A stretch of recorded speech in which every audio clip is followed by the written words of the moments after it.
Chicken wings are as American as apple pie, right? In this video, we're going to examine the history of chicken wings as an American cultural food icon and break down the ingredients on your plate as well as what techniques were used to raise your buying temperature. This is going to be the first installment in a new series I'm calling Deconstructing the Trend that looks into American food and lifestyle choices. Knowledge is liberty, so sit back while I try to free your mind. It's claimed that chicken wings originated as a finger food at the Anchor Bar in 1964 when a woman named Teresa Bellissimo deep-fried some wings and tossed them in margarine and hot sauce and served them alongside blue cheese dressing and some celery sticks taken from a leftover antipasto platter. What you may not realize is that before this trend caught on, chicken wings were considered a throwaway cut. They may have seen some use in soups and stocks in large kitchen operations, but they were viewed by middle-class America as an inferior cut of meat, not suitable for eating by itself. That may sound crazy in today's world where Americans eat 1.25 billion chicken wings on Super Bowl Sunday alone, so don't take my word for it.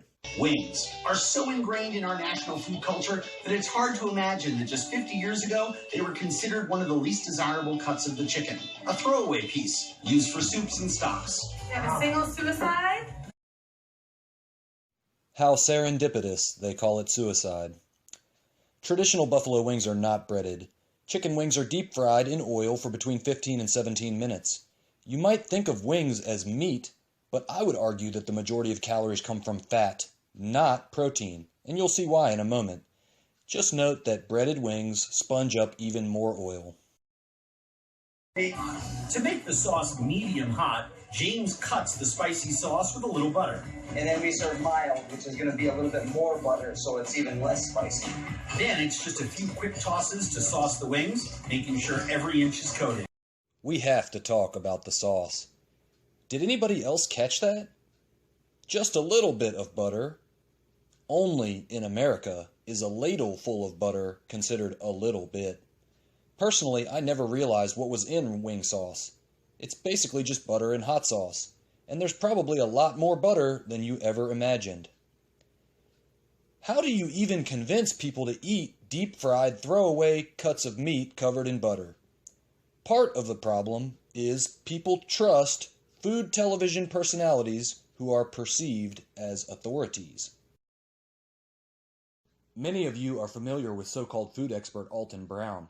I found this article he wrote on the history of chicken wings, and it details his recipe for buffalo wing sauce.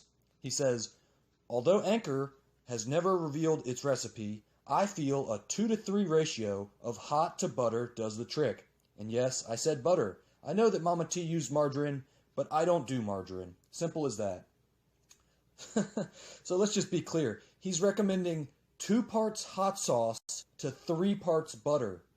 And he's perfectly fine with eating deep-fried chicken wings in a sauce that's 3 parts butter, but margarine is a bridge too far. So my question is, where do you draw the line?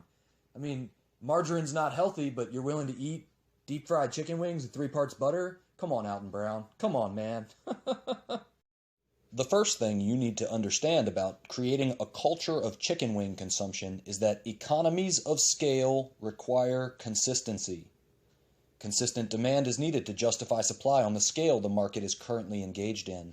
You couldn't just have Americans wanting 1.25 billion with a B chicken wings on Super Bowl Sunday and never eating them on any other day of the year. Production can be ramped up for such feeding frenzies, but only in a market with massive existing capacity. In my opinion, chicken wing consumption is a symbol of decadence that exists as a symptom of current excessive poultry demand. Basically, companies that sell chicken wings need to sell a lot of chicken wings on a regular basis, and they have pulled out all the stops in their appeals towards masculinity. The marketing combination of sex and the macho image that goes along with spicy food is perhaps unique to the businesses in the chicken wing segment.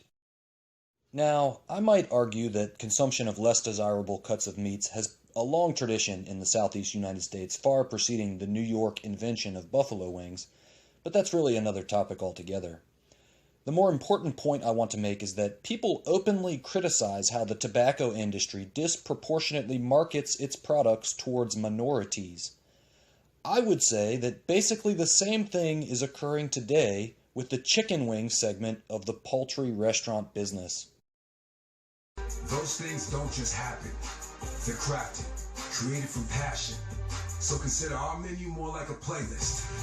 11 unique tracks created for your craving. That's how flavor is done. Wingstop. If you've ever gone out for chicken wings, I think we've all experienced that awful feeling after you've eaten about 20 or 30 wings where you are not really satisfied or full, but you know you just ate like 5,000 calories. It's terrible. My final thoughts on this topic is that mass consumption of animal products like chicken wings is inseparable from mass production of animals like chickens. So when you go out and buy a trendy food like chicken wings, you're basically eating a deep-fried throwaway cut of meat drenched in butter, which has got to be terrible for your health. And you're voting with your dollars to support the poultry industry.